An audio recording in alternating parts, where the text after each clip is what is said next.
Espectadores da TVC Bauru, sejam bem-vindos ao canal 13 da NET, ao www.tvcbauru.com.br e também na nossa live do Facebook. Você também pode assistir ao TVC Esporte desta segunda-feira.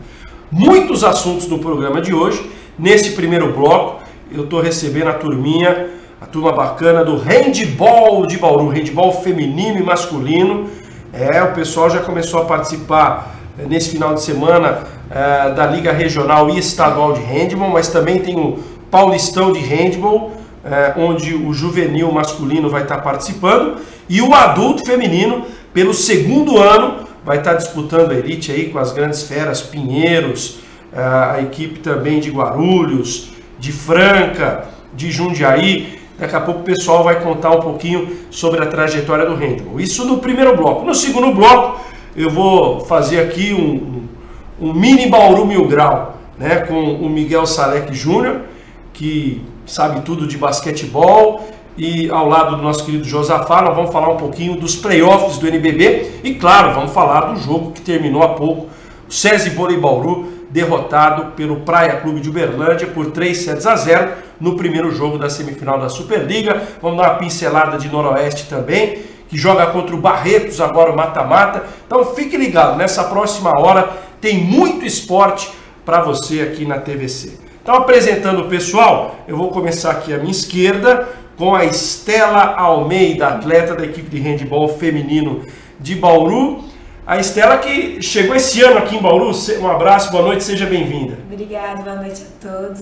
Eu cheguei esse ano, um mês aqui em Bauru, estou gostando bastante da cidade, fui muito bem recebida e espero que tenhamos um ano bem produtivo. Legal, daqui a pouco a Estela vai contar um pouquinho a história dela, que é longa, né? Apesar de jovem, já tem uma longa trajetória. Ela estava falando aqui em off, que é do Espírito Santo. Daqui a pouco eu vou perguntar para ela como é que ela saiu do Espírito Santo e veio parar aqui no interior de São Paulo. Deixa eu apresentar também aqui a Ingrid Maiara, que é outra atleta da equipe de handball feminino adulto de Bauru. Seja bem-vinda, Ingrid. Já é o seu segundo ano aqui em Bauru? Meu quarto ano já. Quarto ano aqui em Bauru. Se acostumou? Me acostumei, gostei da cidade, ouvi oportunidades, comecei a trabalhar e fiquei. Está trabalhando, estudando aqui em Bauru? Estou trabalhando e estudando. Legal. Daqui a pouco a Ingrid vai contar também esses 4 anos de Bauru e como é que começou a carreira dela antes de passar aqui pela cidade Sem Limites. E também com a gente o Lucas Gabriel, atleta da equipe adulto, que também está participando das competições estaduais. No caso da federação é o juvenil, mas também a equipe adulta participando das competições de liga estadual, né, Lucas? Isso mesmo. Obrigado. Você é de São Paulo, né? Isso, São Paulo. E é o teu primeiro ano em Bauru? É o segundo ano em Bauru. Segundo ano. Segundo ano. Tive a segunda oportunidade e agradeço a Deus por estar aqui. Legal. Então vamos começar a contar um pouco do projeto, a expectativa, a história de cada uma aqui. Estela, quer dizer então, quando começou a tua trajetória no handball? Você tinha quanto? Quando é que você falou assim, eu quero jogar handball? Como é que o handball surgiu na sua vida? Surgiu na escola mesmo, como a maioria da criançada hoje. Comecei com 10 anos. 10 anos. 10 anos com minha professora de educação física e foi paixão à primeira vista mesmo. Eu me apaixonei pelo esporte, consegui entrar na equipe da escola mesmo.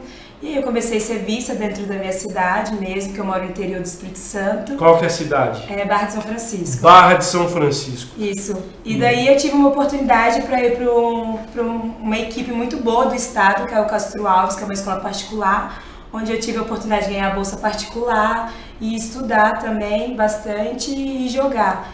Então, desde ali foi paixão mesmo pelo handball. E aí eu acredito que começou a ter esses campeonatos, esses intercâmbios. Sim. Joga a equipe do Espírito Santo contra equipes aqui do Sul e Sudeste. Tinha os jogos escolares mesmo, que era a equipe de São Paulo, Minas Gerais. E foi aí que eu fui acabando sendo vista também, que era o meu último ano escolar. Uhum. Foi quando eu tive a oportunidade de vir para o estado de São Paulo, que é um estado onde o esporte do handball é bem visto mesmo por outros estados, até países. E eu acabei vindo pra cá. Isso você já tinha quantos anos? Você começou lá com 10. Isso, eu vim com 18 anos. 18 anos você teve o convite para vir para o estado de São Paulo. E aí qual foi a tua primeira equipe? Foi Jundiaí. Fiquei em Jundiaí 2 anos. tive uma lesão lá, fiquei um ano parada, me recuperei, joguei mais uma temporada, depois fui convidada para jogar para Sorocaba. Fiquei 2 anos em Sorocaba também e agora eu tive a oportunidade de estar aqui em Bauru. E é o teu primeiro ano? Meu primeiro ano.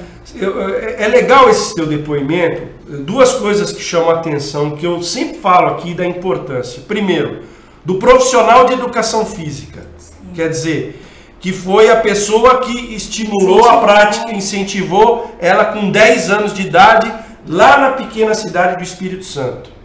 E segundo, jogos escolares, que deu a ela a possibilidade de enfrentar equipes de outros estados, ser vista, e aí surgiu o convite para vir para São Paulo, né? E o interessante é que eu tenho um contato até hoje com essa professora que me incentivou no esporte. Isso que eu acho que é uma coisa muito boa do esporte, que é você manter as amizades, manter aquele ciclo que foi lá atrás. Então, qual que é o nome então da... Joelma. A professora Joelma. Parabéns, professora Joelma.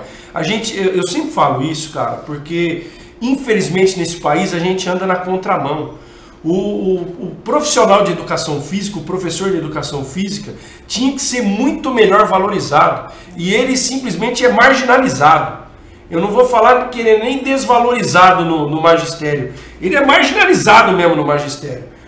Porque infelizmente ainda tem aqui no Brasil a cultura, educação física, põe a molecada lá ou para jogar bola, ou para jogar bola queimada, algumas escolas vôlei, handball, e o handball, muita gente não imagina, mas é uma das modalidades mais praticadas nas escolas.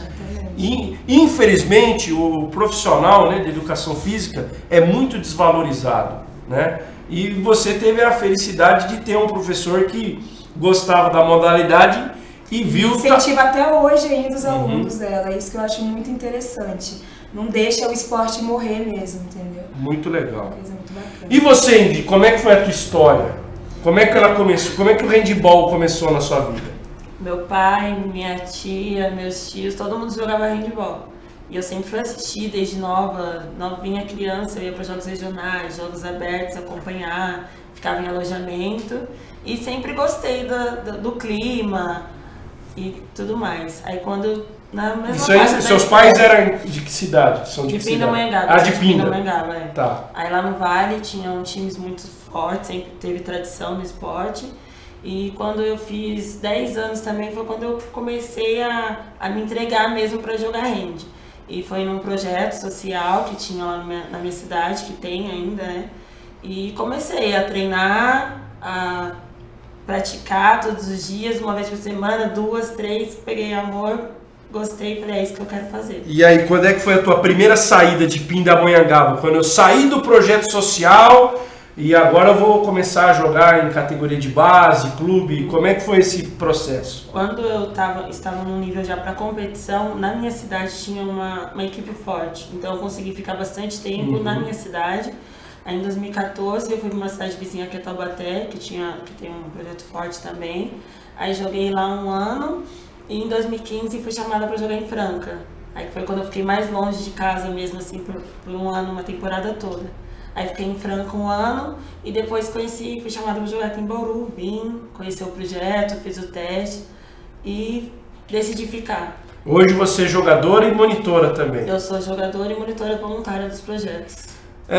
2 curiosidades, você falou lá de Jundiaí. Jundiaí o pessoal joga, normalmente no anexo do bolão ali, isso, né? Isso, exatamente. No bolão. Para quem é mais antigo, o bolão é um ginásio assim, mais ou menos parecido com a panela de pressão e que antigamente tinha uma rivalidade. Isso é para os mais antigos, não é nem meu caso que tem cabelo branco já, mas o pessoal mais antigo do que eu. Tinha uma rivalidade muito grande entre Divino Salvador, basquete feminino, e BTC de Bauru. Isso nos anos 70, 80. O bicho pegava. E os jogos em Jundiaí eram no bolão. Então o pessoal de Bauru conhece um pouco o bolão. E você falou que jogou em Franca. Sim. Franca, o handball joga ali no anexo do Pedrocão, não é isso? Exato, do lado do ginásio do basquete também. É o mesmo centro esportivo. É legal que tudo respira esporte, né? Tudo esporte. Bacana. E você, Lucas, como é que foi a tua trajetória inicial aí? Eu comecei na escola jogando queimada. Começou com queimada, Aí eu vi que tinha força, aí a professora me chamou pra jogar, pra treinar.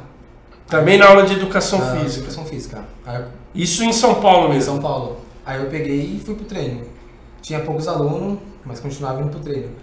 Aí ela falou que era pra mim continuei treinando.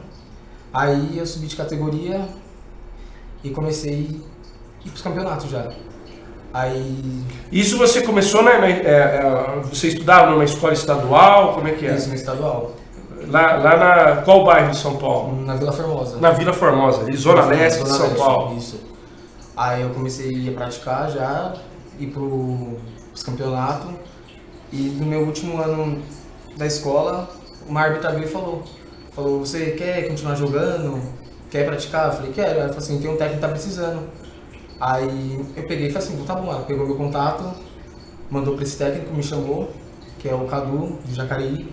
Aí eu peguei e fui. Aí você foi pra Jacareí. Aí já como atleta federado, foi a tua primeira experiência em Jacareí. Em 2012. Depois de Jacareí, qual foi a tua trajetória? Aí eu fui pra Jacareí, aí em 2013 eu mudei de equipe, fui pra Santo André jogar o Paulista. Aí eu só teve um ano de juvenil, aí acabou a equipe. Aí eu parei esse ano, aí comecei a jogar só regionais e abertos por cidade, Carapicuíba, Francisco Morato. Aí depois teve uma oportunidade que eu recebi também em Poá, para jogar o Paulistão, foi em 2016, Júnior, categoria Júnior. Aí eu peguei e fui, aproveitei a oportunidade. Aí em 2017 eu fiquei sem equipe, aí graças a Deus conheci minha amiga que me apresentou a equipe de Bauru, me deu oportunidade, conheci a professora Maria Amélia, ela me deu oportunidade também no projeto, graças a Deus. Então você atua como atleta e monitor também? Esse ano ainda não estou como monitor, certo, mas espero ter oportunidade. Legal.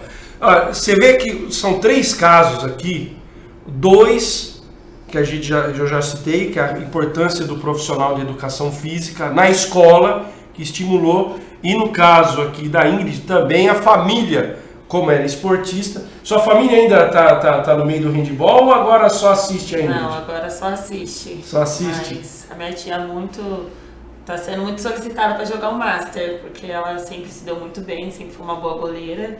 Então, tentando convencer ela a voltar para as quadras aí. Deixa eu fazer uma pergunta para vocês 3 agora, que é a questão do momento do handball. Alguns anos atrás, o handball feminino brasileiro deu um boom, inclusive com a conquista de um título mundial, né? Foi a conquista inédita, marcante. E eu não sei, eu não estou no dia a dia do handball, por isso que eu vou fazer essa pergunta para vocês. Como é que está hoje o estágio para vocês atletas? Houve uma valorização depois desse mundial? Precisa melhorar muito? Porque eu vejo assim, que a seleção teve um start, ganhou um mundial, teve muito intercâmbio. As atletas da seleção, muitas foram inclusive para jogar na Europa, algumas se valorizaram profissionalmente, mas assim, a distância, por isso que eu quero ouvir o relato de vocês que estão no dia a dia.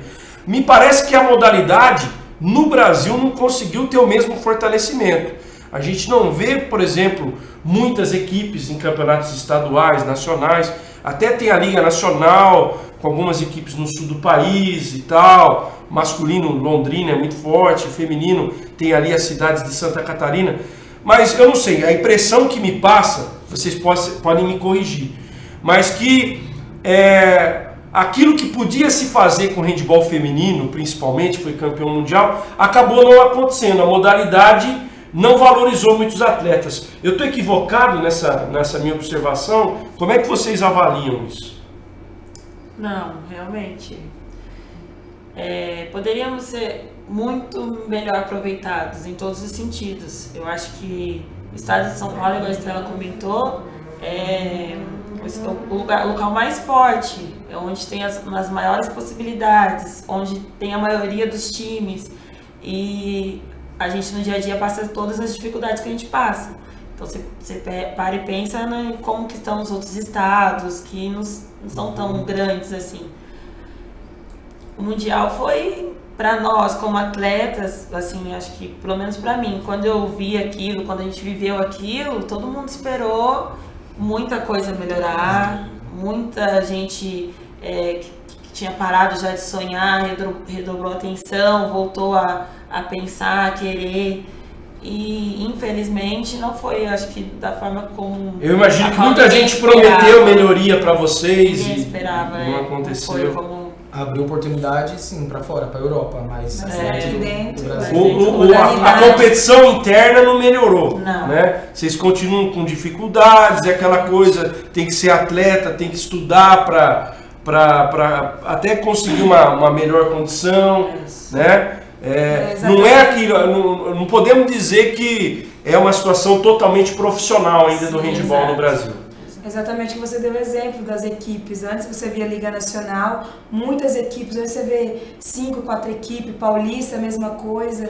Esse ano, por exemplo, 5 equipes, então é algo muito assustador até para uma modalidade que é tão grande e que infelizmente não é valorizada aqui dentro do nosso país.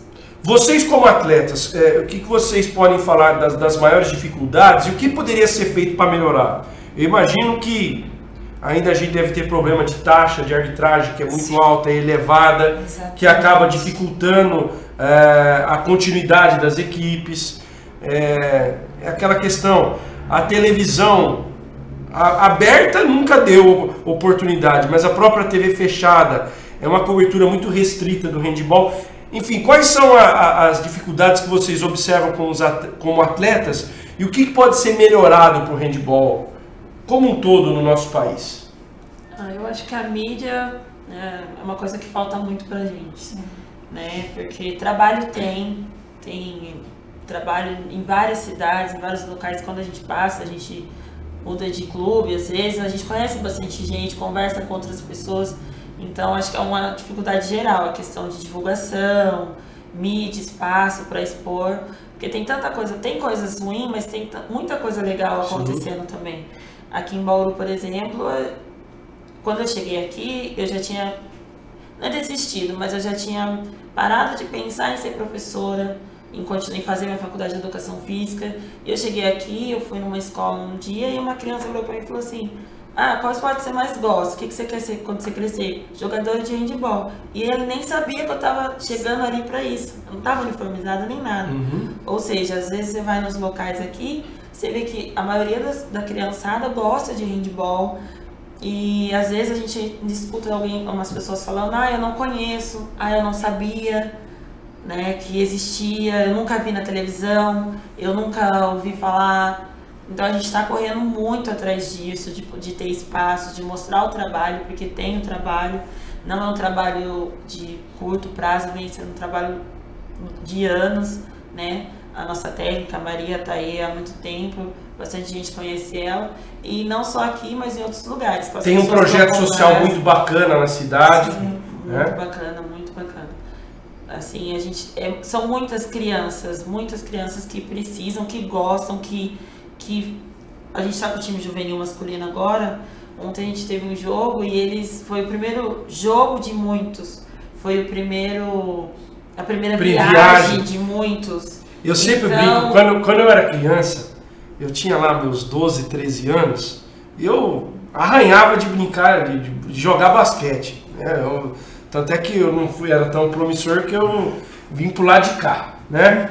Porque a qualidade não era tão grande assim, mas eu cheguei a disputar uns jogos regionais com 14, 15 anos de idade, defendendo agudos. O pessoal não acredita, mas é verdade isso. Então, e pra mim, cara, quando eu fui fazer a primeira viagem, aquilo marcou a minha vida. Foi fazer um jogo em Garça, não era nem muito longe daqui. Eu imagino para os jovens que estão no projeto social, muitos sem grandes perspectivas, porque na verdade o que tem ali na sua rotina de dia a dia é a marginalidade, é a droga que está ali caminhando paralelo com ele. De repente o esporte passa a ser o agente transformador dele, de dar um projeto de vida diferente para ele, a perspectiva de conhecer um lugar novo, fazer novas amizades, conhecer lugares diferentes. Eu imagino que é muito, para vocês que mexem com o projeto social, é muito gratificante isso, né? Nós fomos viajar e assim, eles felizes com o ônibus que chegou. Nós que somos do adulto, já passamos em outros lugares, a gente sabe de algumas coisas, a gente entende, né? Mas eles felizes com o ônibus que chegou, eles felizes, nós fizemos torta, cachorro quente no final, e eles foram e voltaram dançando, feliz de estar ali, de estar praticando, legal. De ter saído dos lugares. A maioria dos meninos que estão formando o time juvenil esse ano que vai jogar o Paulista, eles treinam em campo de futebol, porque não tem quadra, né, nos lugares que a gente vai. E quando não tem quadra, a gente faz no campo. O Lucas já deu aula em pátio, onde tiver. Os fundamentos do handball eles têm. Muitos tênis, tem as primeiras vezes que estão assim, usando um tênis que, né, é difícil. Específico para poder jogar, então é gratificante. E falta muito apoio. E assim, a gente até brinca, né? A gente já tá um pouco mais velho, a gente já sabe o que quer, mas tem muito moleque, muita menina boa que não tem... E o talento é desperdiçado porque aí volta o que eu falo toda segunda-feira aqui. No Brasil não tem uma verdadeira política esportiva. Né? Infelizmente, os nossos governantes, isso vai desde Secretaria de Esportes de município, Secretaria Estadual de Esportes, que gosta de fazer jogos regionais, jogos abertos, jogos escolares, mas tinha que dar um apoio nessa base, né? Atender um pouco melhor, ajudar um pouco mais, incentivar um pouco mais esses projetos sociais, porque é através desses projetos sociais que nós vamos tirar a criançada da marginalidade. Só que é o grande problema. Outro dia eu estava discutindo aqui, você dá bolsa atleta para atleta consagrado, que já ganha 80 pau num time de vôlei e basquete, você dá bolsa atleta para ele e deixa de dar o bolsa atleta para quem tem 15, 16 anos, que é a idade crucial, que o pai e a mãe chegam, é muito bacana, você está jogando handball, você pode até ter talento, só que você precisa ajudar aqui em casa, né? Então você tem que começar a trabalhar, patrão. Muito legal você estar no esporte, só que você precisa começar a trazer o sustento da casa. E aí muita gente boa acaba desistindo porque não tem o Bolsa Atleta. É isso que precisava ser discutido no Brasil. Por que atleta consagrado tem Bolsa Atleta e por que aquele que tem 16 e 17 e que precisa do benefício para continuar tendo uma oportunidade de esporte, ele não tem? Nós, no começo do ano, nossa equipe até foi montada um pouco mais tarde do que todas as outras, né? Teve a nossa primeira estreia foi esse final de semana. No final dessa semana a gente estava chegando menina ainda, que a gente conseguiu trazer nesse conversa mesmo, vem, vamos conhecer o projeto. Não é uma coisa, é uma coisa maior do que você imagina, então vem conhecer. Então a gente terminou de montar nossa equipe no final dessa semana para estrear agora. Tem muitos dos meninos que vieram que fizeram parte, fizeram seletiva para jogar, que vieram das comunidades, dos projetos, que foram selecionados entre esses alunos que estavam fazendo e que estão nessa faixa de idade, que estão encontrando essa dificuldade em questão assim, que precisa ajudar em casa, tem a família. Então a gente fez uma força-tarefa, fez vários pedidos, colocou no papel mesmo, saiu pela rua aí para pedir, coisa pequena, quem pudesse ajudar, com quem pudesse ajudar. Eu imagino que vocês devem fazer rifa para viajar. A gente faz muita rifa, a gente faz pedágio e a gente vende camiseta, a gente conseguiu fazer umas camisetas para vender e a gente conseguiu 2 pessoas, entre todas essas pessoas que a gente procurou, ainda continua procurando, que efetivamente falaram assim, não, eu vou ajudar. Então uma pessoa que ela sozinha falou, não, eu vou te dar uma cesta por mês. Então um dos meninos que estavam com uma dificuldade, talentoso, assim, muito talentoso. Diamante bruto.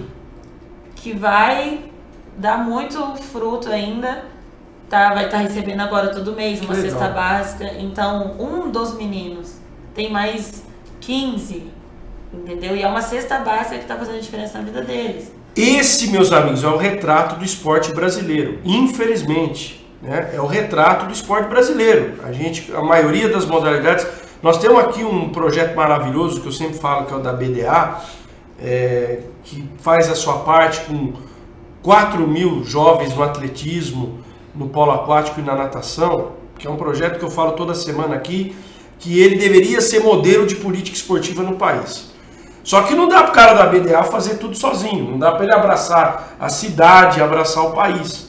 É por isso que eu falo que tinha que ser uma política pública, né? E o pessoal do handball, com muito sacrifício... Hoje o projeto social está com quantos polos na cidade? Você saberia dizer?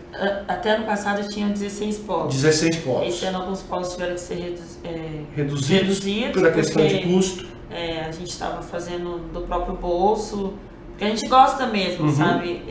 Até os monitores, os meninos, o Lucas veio para cá esse ano, tá louco para ir voltar para as escolinhas, para pegar o time dele de novo, para trabalhar. Eu acho que 13 polos. 13 locais contando com o nosso Não é fácil.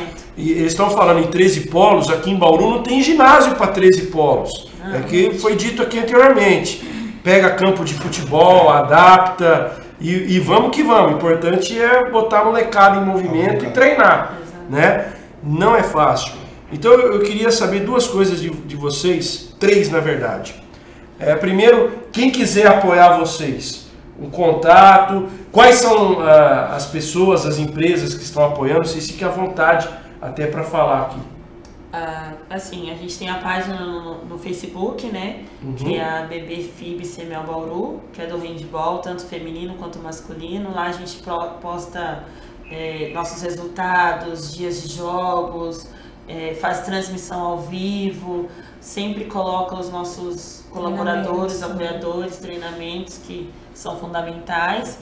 A gente está com a FIB, entra como nossa patrocinadora, porque nos oferece as bolsas. Neto, mais uma vez parabéns. Eu sei que você faz isso com futsal, com um monte de esportista na cidade. Parabéns mais uma vez por ajudar o pessoal do handball. Que o estudo é uma coisa assim que está fazendo total diferença para nós e que vai formar mais pessoas para a gente tentar trazer mais pessoas para o lado do bem também, né? E a FIB, como eu falei, aí temos o clube da ABB, que é o qual a gente representa, que não é o Banco do Brasil, mas o clube da ABB mesmo, que a gente está sempre fazendo eventos por lá, tendo ajuda com o projeto social, que é o que dá uma força pra gente ali. E assim, a gente está em busca de apoiadores. É o que eu falei, coisas pequenas. Não, nem falo apoiadores, investidores, cara, porque muita gente vai falar, investir no projeto social, você vai estar investindo numa melhor sociedade, né? Eu sempre destaco a importância do projeto social, porque muitos jovens, muitas crianças podem sair da marginalidade. Ninguém em projeto social vai falar, nós vamos montar um time de handball ou de qualquer outra modalidade só com projeto social. Mas você forma o cidadão.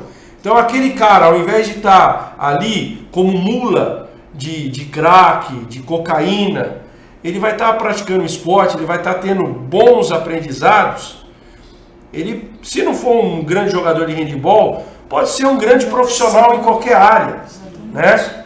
Então é muito importante. Você empresário, hoje nós temos aí leis de incentivo, onde você pode abater imposto, né? Procure entrar em contato com a turma do handball, de que maneira a tua não precisa ser uma grande empresa não, pode ser uma microempresa, uma pequena empresa. Como você pode abater esse imposto? E com certeza isso vai fazer a diferença para muitos jovens. E assim, eu faço um convite, a gente faz um convite para as pessoas conhecer. Quando eu vim para cá, assim como aconteceu com o Lucas, aconteceu com a Estela, você imagina uma outra coisa. Quando você conhece, quando você vê a criança, hoje a gente podia estar pedindo pra gente. A gente se importa muito mais com eles, porque é uma coisa bem legal que acontece aqui na cidade. E merece o time adulto, na verdade, é consequência. Vocês são espelho dessa molecada. A gente se mantém firme para eles terem em quem se espelhar. Bom, a gente está chegando quase no final desse primeiro bloco. Falar um pouquinho do calendário, então. Começou nesse final de semana a Liga Estadual e Regional, é isso? Estadual e Regional. Isso, a gente jogou no sábado, a Liga Regional estreou e no domingo a gente jogou a Quanto Liga foi? Vocês Regional. enfrentaram quem? No sábado a gente enfrentou a equipe de medicina de Presidente Prudente, ganhamos o feminino, empatamos com o Jales logo após, aí os meninos jogaram contra Marília. Acabamos tendo uma derrota por uma bola, foi 32-31, E no domingo tivemos um jogo da Liesp. Contra o Tietê. Feminino e masculino. Tivemos uma derrota também. Mas aí, como eu disse, né, o projeto acabou entrando a molecada no jogo. Tava bem melhor que o adulto. Mas mesmo assim tive uma derrota. Legal. Mas o importante é adquirir a experiência. É o começo. E no estadual da federação, vocês estreiam quando? Dia 24 de abril contra a Franca, lá em Franca. Dia 24 de abril contra a Franca. Paulista é turno. E ganhar de Franca é sempre bom, em qualquer modalidade. Pode ser basquete, handebol, vôlei. Temos que ganhar de Franca. Franca é sempre nosso rival. Verdade. Olha lá, até o nosso Josafá, a nossa voz da consciência está falando aqui. Gente, eu espero que vocês voltem em outras oportunidades. Vamos falar. Nós temos espaço aqui na TVC às segundas-feiras. Nós temos espaço também na rádio comunitária para todas as modalidades esportivas, diariamente, às 11 da manhã ao meio-dia e meio, das 6 às 7. A gente quer abrir esse espaço para o handebol. Vamos ver se nas próximas oportunidades trazer até algumas crianças do projeto. Sim. Eu acho que é muito importante isso. Sintam-se em casa. Eu sei que a primeira vez que vocês vieram aqui, vocês estavam até meio assim, acanhados, meio com medo. Já se soltaram. Se em casa, isso é muito bom. Aqui, se vocês forem na rádio, é a casa de vocês. Obrigado pela presença e boa sorte na temporada. Obrigada. Bom, nós vamos pro intervalo e depois na volta a gente vai falar do vôlei, que infelizmente hoje perdeu pro Praia, do basquete, que quarta-feira joga contra a equipe do Minas pelo NBB, começa a fase de oitavas de final. Vamos falar de Noroeste, que vai pegar o Barretos no mata-mata da Série A3 e também do futsal da FIB, que sexta-feira empatou em 3-3 com o Inhoca. Vamos ao rápido intervalo, agradecer imensamente a turma aqui do futsal. Como é que chama? A Dayara. A Dayara só ficou ali na plateia. E na volta nós vamos fazer o mini Bauru 1000 Grau aqui, com a presença do Miguel e também do Josafá. Vamos falar das outras modalidades esportivas da cidade. Voltamos já.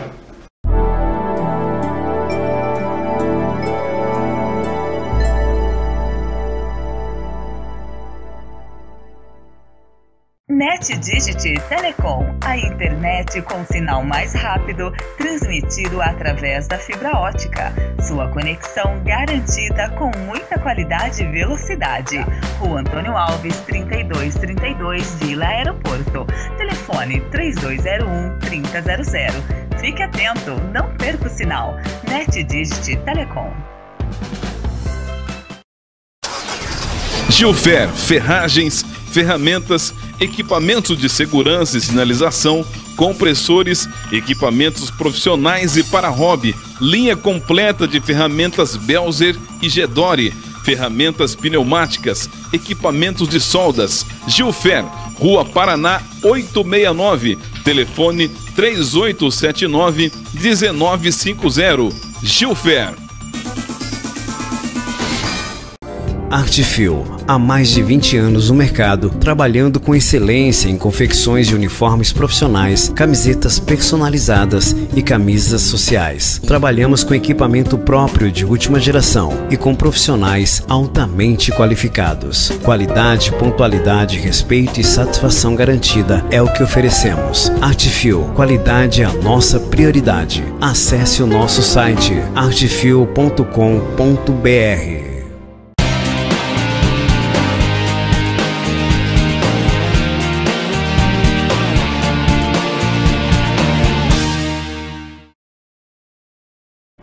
Legal, já estamos de volta aqui ao vivo nesta segunda-feira. Tá todo mundo barbudo, né, cara? Eu tô barbudo, eu tô precisando fazer. Tá feia a coisa, hein, Rafael Antônio? Nosso Josafá! Vocês conhecem o Josafá do Bauru 1000 Grau e é o voz da consciência aqui do TVC Esporte. E também o nosso querido Miguel Salek Júnior. Agora eu vou dar uma agitada aqui no programa, porque tem de um lado um grande torcedor do Bauru Basquete, que é o caso do Josafá, e do outro, um grande torcedor de Franca, Miguel Salek Júnior. Ele é grande torcedor mesmo, é só um torcedor. Tanto que eu pago 2 cadeiras lá no Pedrocão quando eu vou.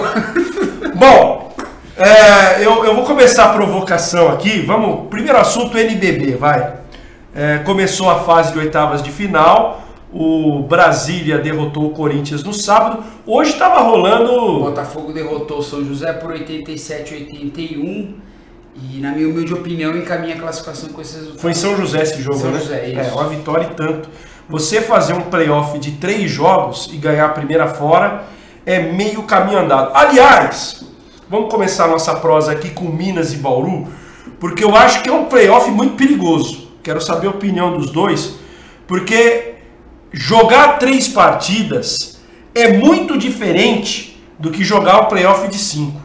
Se você perde o primeiro jogo no playoff, independente de ser dentro ou fora de casa, você já fica contra a parede no jogo 2. É um risco maior, Josafá, esse playoff contra a equipe do Minas? Primeiro jogo lá na quarta-feira? E eu acredito que sim. Eu acho que o número menor de jogos num playoff, a dificuldade é bem maior do que 5 jogos. Ainda mais contra a equipe do Minas, que é uma equipe fortíssima. Acredito que a equipe do Bauru Basquete vai encontrar muitas dificuldades. Mas o Bauru Basquete nessa reta final do segundo turno foi um time diferente do primeiro turno, cresceu muito de produtividade do que era no primeiro turno e acredito que será uma série equilibradíssima, mais difícil para as duas equipes, tanto para o Minas e tanto para o Bauru Basquete. E você, Miguel, que assistiu... Aliás, para quem não conhece o Miguel, deixa eu até fazer uma rápida apresentação aqui. O Miguel é um jornalista e que acompanha periodicamente jogos de vôlei, basquete. A vida do cara, ele não tem, na verdade, a casa dele lá em São Paulo, de vez em quando ele dá um oi para a esposa dele. Mas a vida do cara... Tá nos vendo agora. É segunda-feira em Bauru, aí de repente o cara tá lá no Rio de Janeiro, amanhã tá em Campinas, amanhã tá no jogo... Por um lado é bom o seu trabalho, não tem rotina, né? É bom, cansa, mas boa noite primeiro, né? Boa noite, estava agradecendo a sua oportunidade aqui na TVC. Cansa bastante, mas é bem legal. Tem seus prós e seus contras. Fala rapidinho, como é que é a tua rotina de trabalho? O que você faz no dia a dia? Eu tenho um outro emprego também, eu trabalho no banco, e que possibilita desenvolver essa atratividade dos jogos, dessas estatísticas, que é muito bacana. Você faz um acompanhamento para um site de estatísticas e vai passando as informações. Então isso te dá a possibilidade, no caso de basquete, a assistir todas as equipes do NBB. Boa parte delas eu assisti esse campeonato. Pelo que você viu no campeonato, Minas e Bauru, dá para apontar algum favoritismo? Não. Digo isso pelo que Bauru não fez no campeonato. Minas qualificou elenco, investiu alto trazendo o Leandrinho, mas é um time que deixa a desejar. O Minas é um time que vai ganhar do Corinthians hoje e amanhã vai perder para o Brasília. O Bauru sofreu o campeonato inteiro com contusões, é um time que tem uma idade mais avançada, ficou um turno inteiro quase sem time, teve que recorrer a 4 meninos do Sub-19 para preencher o banco no primeiro turno e fez o segundo turno melhor.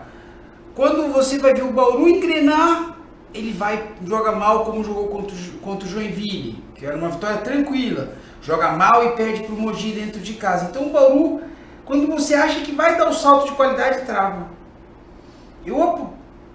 Em condições normais, eu apostaria no Bauru, sem sombra de dúvidas. Pelo que o Bauru não fez esse campeonato, é um confronto muito, muito parelho, sem favorito. E 3 jogos é diferente, né, cara? Sim. A gente viu os playoffs ano passado, com 5 jogos. Teve a cesta do Duda, a varrida do Bauru no Franca, e o 5º jogo lá no Paulistano, que por um minuto o Bauru não foi mais... Por uma bola, cara. E você tá lembrando daquele jogo do Paulistano? Eu lembro do Gustavinho. Não tinha preço ver a cara do Gustavinho apavorado com o Bauru quase virando no final. Você sabe que no meio do basquete o pessoal fala que o Paulistano jogou o último quarto de fralda, né? É por aí, cara, por aí. Falar em Gustavinho, bom, então os playoffs começaram com... Daqui a pouco eu vou falar do Gustavinho e também do Paulistano, que pra mim foi uma decepção no Final Four da Liga das Américas. Mas para fechar esse assunto então de oitavas de final. Bauru e Minas, o playoff começa quarta-feira. Primeiro jogo em Belo Horizonte às 8 da noite. Segundo jogo, galera, sábado em Bauru, às 14h, no Panela de Pressão. Da TV. É o jogo da Band. E, se necessário, o jogo 3 é na segunda. Segunda-feira, 9h. Oh, tudo segunda-feira também. Tem basquete 9h, vai ter o vôlei às 8h. O vôlei é às 7 na segunda. O vôlei é às 7, verdade. E já nós vamos falar do vôlei aqui. Eu queria aproveitar e explorar vocês um pouquinho mais aí na questão do basquete. Brasília e Corinthians, quem passa, Josafá? Tá 1-0 pro Brasília. Brasília. Brasília? Brasília. Em 2 ou 3 jogos? Em 3 jogos, Brasília. 3 jogos. E você? Brasília em 2. Brasília em 2. Você acha que já fecha em São Paulo no próximo? Brasília é um time muito perigoso se jogar, um time muito experiente, que cresceu durante o campeonato. Eu acho, você tá falando isso, eu acho o Brasília mais perigoso que o Minas, para Bauru enfrentar. Porque foi um time que se apresentou, os caras olharam, oi Rafael, oi Josafá, há 3 semanas do campeonato. Mas tem uns caras, que eu vou falar um termo aqui, não vou falar esse termo, vou buscar outro.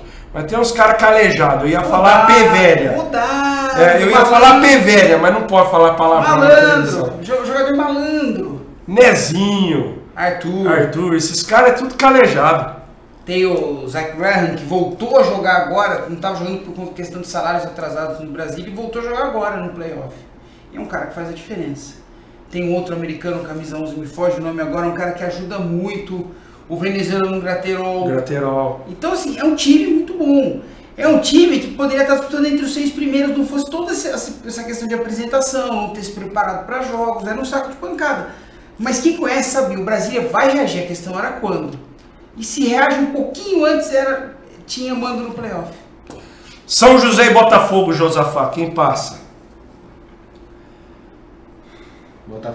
Botafogo. Eu também acho que passa o Botafogo. Botafogo em 2 jogos. Só completando, vencedor de Corinthians e Brasília enfrenta o Flamengo. E o vencedor de Botafogo e São José enfrenta o Pinheiros. Eu tô fazendo a projeção das oitavas porque nós vamos chegar nas quartas. Você acha que eu não vou falar de um tal do playoff entre Bauru e Franca? É curioso o seguinte, se a gente fizer uma análise fria, o jogo do Botafogo encaixa com o Pinheiros. O Botafogo ganhou os 2 jogos do Pinheiros no turno. E ganhou no Super 8. E no Super 8, 3 jogos. Ganhou no Super 8. Qual que tá faltando? Basquete cearense e paulistano.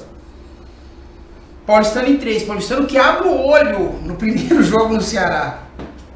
Eu acho que o paulistano tá moído. Ele não cai diante do basquete cearense, mas já vou seguir mais pra frente aqui na brincadeira. E você, Josafá? Também acho que não cai, o paulistano 2 jogos e vai matar o Ceará. Mas o primeiro jogo tem que abrir o olho por estar vindo de uma Liga das Américas, tá viajando direto. E com certeza, mas também vem aquele da raiva também, né? Que vem passando o paulistano nos últimos jogos do NBB, foi ridículo, cara. Ridículo. 4 derrotas em e agora... Caiu muito de produção. Mais essa vergonha agora na Liga das Américas que passou, tem que chegar contra o basquete cearense e deitar em cima, jogar muito, e acredito que essa raiva dos resultados que não veio, o time tem que ter essa raiva pelos resultados que não veio nas últimas partidas, tem que fazer 2-0. E Almeida é contundido, não sabe se joga sexta-feira. Verdade, também. Então vamos lá, diante dessas projeções, estamos fazendo projeções aqui, não estamos cravando, pessoal do Minas não vai ficar bravo aqui que nós já estamos eliminando o Minas, não é nada disso, eu acho que é uma série aberta. Mas, pela análise aqui, desenhamos então umas quartas com Paulistano e Mogi. E aí? Então, o Paulistano nessa temporada tem se dado melhor contra a equipe do Mogi. Acredito que vai ser um clássico muito equilibrado. O Playoffs é outro campeonato totalmente diferente. Eu não sei. 2 vitórias do Paulistano. Palpite. Então, se você fosse agora para o site de apostas. Teve a vitória 2 vitórias do Paulistano e teve também a vitória do Super 8. Não, o Mogi ganhou logo no jogo de abertura do campeonato, que foram dos 2 finalistas, lá no Paulistano. No Super 8, o Paulistano ganha por 2 pontos do Mogi. E aí E se a gente voltar um pouco no Paulista, o Paulistano eliminou o Mogi na semifinal. O Mogi caiu pro Pinheiros. Ah, é verdade, perdão, é isso mesmo. O Mogi caiu pro Pinheiros no jogo único e perdeu o Paulistano. Verdade. O Pinheiros perdeu o Paulistano em 2 jogos. Bom, sem palpite. Sem palpite. Se você tivesse que ir para o site de apoio, se eu tivesse que apostar minhas fichas entre Paulistano e Mogi, eu apostaria no Mogi, neste momento. Acho que o momento do Mogi é melhor. O time do Mogi está mais descansado. Eu acho que isso vai pesar muito nessa série. Mogi em 4 jogos, se fosse o meu palpite. Bom, a outra série pela nossa projeção é Pinheiros e Botafogo. Eu acho que pode ser 3-2. Eu jogaria no azarão, no Botafogo. Olha, o jogo tem triplo aí nessa, tem duplo nessa série. Estamos brincando aqui no condicional. Pinheiros em 5. Pinheiros em 5. Josafá? Pinheiros em 5 também. Pinheiros em 5. Flamengo pegaria então a nossa projeção aqui, o Brasília. 3-0 Flamengo. Sem muita sombra, sem sombra de erro. Esse primeiro prova 3-0 Flamengo. No máximo 3-1. Josafá? Também 3-0. 3-0. Agora que eu quero ver. De um lado, agora os coraçãozinhos vão bater forte aqui. De um lado, francano, do outro, bauruense. Se Bauru passar pelo Minas, e a gente torce para isso, vamos ter a repetição do playoff do ano passado. E aí eu já começo a remeter uma vassoura assim. Eu lembro de uma vassoura, aquela varrida. Rapaz, como é gostoso ganhar de Franca, cara. E ainda mais quando foi 3-0. Ganhando 2 jogos no Pedrocão. 2 jogos no Pedrocão. Coisa maravilhosa. Vale lembrar que a classificação para a final do Paulista foi aqui dentro, né? Ele veio. Mas não foi de 0. Não foi varrida. Foi daqui. Teve... Foi 3-1. Até a própria torcida de Bauru, quando a gente conversou... 2-1, foi 2-1. Quando a gente conversou, você se surpreendeu com o Franca vindo numa série de jogos. Ganhou o primeiro jogo daquela série de 34 pontos, eu tô correto? Aquele playoff do Paulista. Foi 30 pontos que o Franca ganhou do Bauru. Foi uma surpresa. Primeiro jogo. Perdeu o segundo e Franca foi para a Liga Sul-Americana, venceu os 3 jogos, que é aí que eu acho que foi o ponto de virada de Franca na temporada. Sim. Franca vinha muito irregular, essa Liga das Américas foi o ponto, Sul-Americana foi o ponto de virada de Franca. Franca veio, bateu o Bauru aqui dentro, que eu acho que o jogo do Bauru perdeu-se quando o Jimmy anulou o Larry Taylor e o Bauru não teve muito o que fazer. O Franca conseguiu enquadrar um jogo de velocidade com 8 jogadores, Red Charmer fora. E nisso o Franca deu a sequência para a temporada, campeão paulista, fez uma bela Liga Sul-Americana e se classificou em primeiro. E chegou na final do Super 8 e perdeu. O time de Franca está bem encaixado nessa temporada. O mérito da montagem do Elinho e do Lula é muito grande. E até foi um bem para a Franca ter sido eliminado na Liga das Américas, porque descansou o time, senão ia estar no bagaço. Sim. E aí ia ser o efeito Bauru 2015, quando chegou morto na final contra o Flamengo de tanto ter jogado. Foi uma temporada vitoriosa, mas na hora do vamos ver do NBB não tinha gás mais. A conta que eu fiz de Franca é que Franca vai beirar 80 jogos essa temporada. Uma conta normal. Sim. Vai beirar 80 jogos essa temporada. Mas e aí, se pegar Bauru? Jogo pau. Jogo que eu gosto de ver. Jogo grande. Franca, você não tá falando isso pra fazer média, não, né? Não. Bauru tem um excelente treinador. Tem camisa, tem torcida. Cresce na hora de decidir. Cresce. Ano passado foi a grande prova disso. Ia caindo jogador atrás de jogador, todo mundo matava o Bauru uma fase após a outra, ia chegando. E por pouco não chegou na final. Franca em 5 jogos. Franca em 5 jogos. É a mesma sequência da temporada passada, nos 5 jogos? O primeiro... Sim. O primeiro seria em Bauru, 2 e 3 em Franca, 4 necessário em Bauru, 5º em Franca. Bauru em 4 jogos. Vamos matar em Bauru? Vamos matar em Bauru. No jogo 4. No jogo 4. Pode ser. Depois do ano passado eu não duvido de mais nada. Não duvido mesmo. Foi marcante, né, cara? Eu acho que foi... acompanhando toda essa história, e eu já estou acho que eu estou há mais tempo que vocês dois nessa estrada de basquete. Eu me lembro de 2 grandes façanhas do Bauru Basquete contra a Franca. Essa do ano passado, dos 3-0, e aquela vitória no Pedrocão, quando abriu 40 pontos no terceiro quarto, o Pedrocão estava lotado no Paulista. O jogo depois da confusão lá com Com o Jefferson Williams. O Jefferson e tava lá o Robertão. Sim. Da confusão do Robertão. Que Franca tinha vencido o jogo, e aí se vencesse o jogo seguinte ia passar no Paulista. E aí os caras de Bauru entraram com sangue nos olhos. Eu sei que eu nunca vi tanta gente no Pedrocão, pelo menos em jogo que eu trabalhei. Tinha gente no Pedrocão atrás da cabine, pra vocês terem uma ideia. Estilo final da Liga Sul-Americana. Os caras estavam empolgados, e aí de repente Bauru fez uma partida tão espetacular que no final do terceiro quarto estava 30 pontos na frente e o povo começou a ir embora. Perto do que foi essa do Paulista, da classificação, que Bauru ganhou com sobras. Eu acho que foi mais. Foi mais. Foi mais. Você estava na arquibancada desse jogo? Tava na arquibancada com a Logos desse jogo e foi, acho que, um dos melhores assim que eu vi. Da história que eu vi do Bauru Basquete em termos de atuação, foi um dos mais espetaculares. Foi 103 a 60 alguma coisa, se eu não me engano, 62, alguma coisa assim. Eu não vou cravar aqui qual foi o placar daquele jogo, mas eu me lembro bem, aquilo marcou na minha retina. Final do terceiro quarto, o povo começou a ir embora do Pedrocão. Incrédulo em ver uma atuação. Não teve nem como vaiar o time de Franca. Foi uma aula os caras do Bauru Basquete estavam o sangue tão nos olhos, tão focado naquele jogo. Eu não sei se fizeram lavagem cerebral, o que aconteceu na concentração depois do episódio Robertão, que os caras entraram no Pedrocão e falaram: nós vamos jogar como nunca jogamos. E foi. E deu certo. Deu certo e eliminou Franca naquela oportunidade. Mas também eu já vi muita eliminação de Franca contra Bauru, no antigo ginásio do Luso, na panela de pressão. Teve o caso do Jonathan Jeff Agba também. Teve, isso não é muito do tempo de vocês, né? Teve Franca ganhando Paulista aqui com a última bola do Chuí. De 3, né? Transmissão da ESPN Brasil na época. Naquela época eu já narrava na rádio, rapaz. Transmissão E eu, por acaso, eu tava em Franca. Isso foi num sábado, não foi? Foi sábado à noite. Eu tava em Franca na segunda-feira com meu pai. Aí eu vi um menino chamado Anderson Varejão na festa lá no restaurante Barão.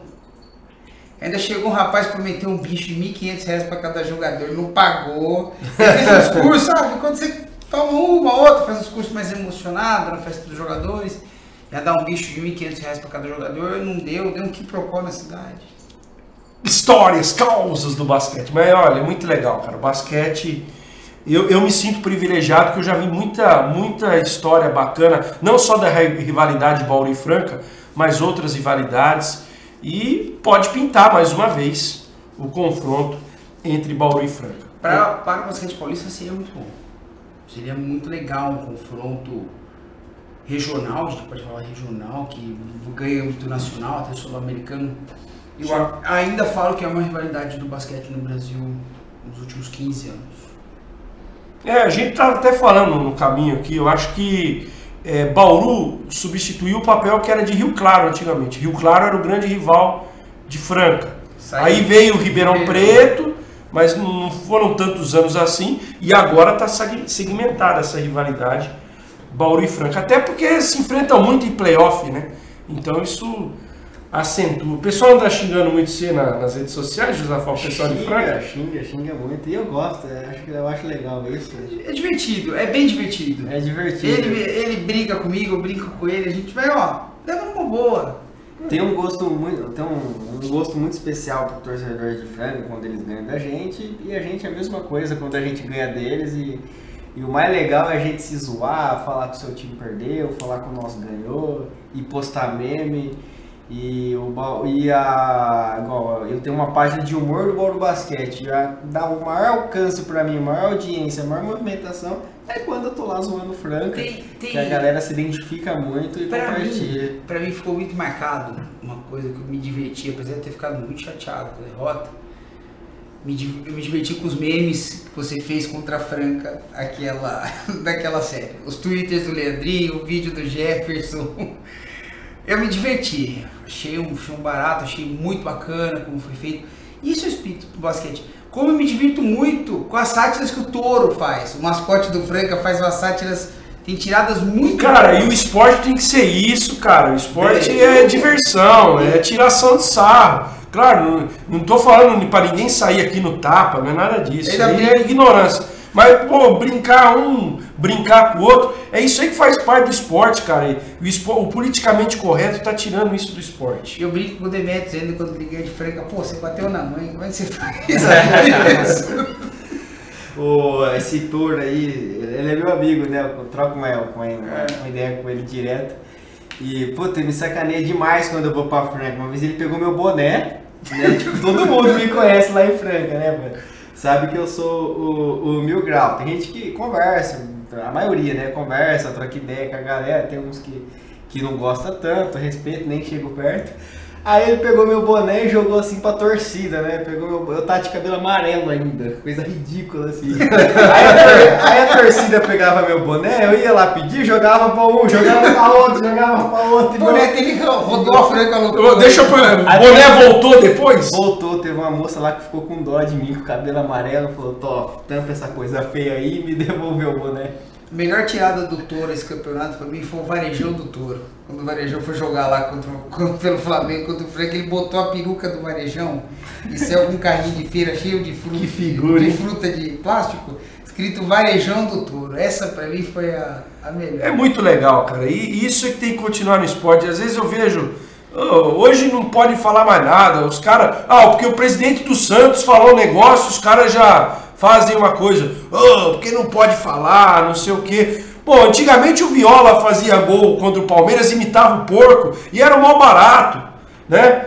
Depois o Palmeiras dava o troco, e isso aí que é legal do futebol, cara. Fala aqui, como é que a gente assiste jogo lá em Franca? Que eu geralmente vou aos jogos mais em Franca do que aqui, Franca e Bauru. Como é que a gente assiste o jogo? Assiste na mesma cabine? Tranquilo, não tem problema nenhum. Cada um torce para sua equipe e faz parte, né? A gente tá chegando quase ao final. Registrar aqui a derrota hoje do SESI Vôlei Bauru pro Praia. Uma pena, 3-0. Ficou difícil agora a situação. Mas eu quero aqui, publicamente, parabenizar o voleibol feminino bauruense. Independente da classificação ou não para a final, ficou muito difícil. Mas o feito já é histórico.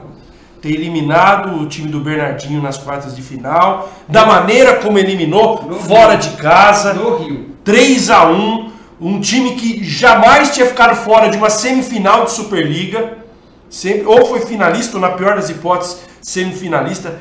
Pelo primeiro ano, pela primeira vez na história, o Bernardinho teve o gosto amargo de ser eliminado nas quartas. E na TV.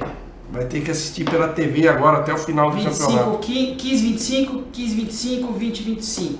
Bauru não teve boa recepção.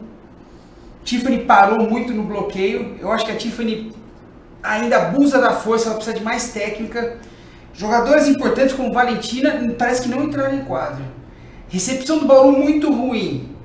Destaque do Praia, a Fawcett, Garay e a Carly Lloyd. Elas três acabaram com o jogo. E a Carol também, a camisa 15, que no saque ali destruiu o Bauru. Foram 6 ou 7 aces, só pra você ter uma ideia. Mas, de qualquer maneira, isso não empana a campanha do SESI Vôlei Bauru. A gente tem que aplaudir as meninas. E não acabou, hein? Como diz o pessoal do Bauru Mil Grau, só acaba com 3. É por aí. Segunda-feira que vem, o jogo 2 às 7 da noite. E na próxima semana. Bom, próxima semana vai ter. Eu espero que não, viu? Tomara que o basquete já faça 2-0 com Minas. E aí a gente tem o TVC Esporte normal aqui na segunda-feira. Senão, aí semana que vem a gente vê se faz o programa na terça. E vamos ver o que a gente vai fazer. O futsal empatou 3-3 com o Ioca na sexta. E o Noroeste ontem empatou 1-1 com o Monte Azul. Agora que vem ao Barretos. No próximo sábado, o primeiro jogo lá em Barretos. No outro sábado, o segundo jogo aqui em Bauru. Eu vou indo lá. Valeu, parceiro. Muito obrigado, boa noite a todos. E nossa aposta, se o Bauru ganhar, é um lanche que você vai me pagar. Se eu ganhar, você vai pagar um lanche lá no Lelos. Então tá combinado. Fechado. Isso aí, fechado. Aposta fechada. E eu vou tomar cerveja com os caras. Independente de quem ganhar ou perder. Obrigado a todos pelo carinho, pela companhia, pela audiência. O TVC Esporte volta na semana que vem, falando do esporte bauruense, a gente falando de rivalidade, falando dos esportistas da nossa cidade. Tivemos aqui com o pessoal do handball, falando da luta, da dificuldade deles. E esse é o espaço democrático, aqui na TVC, a TV cada vez mais perto de você.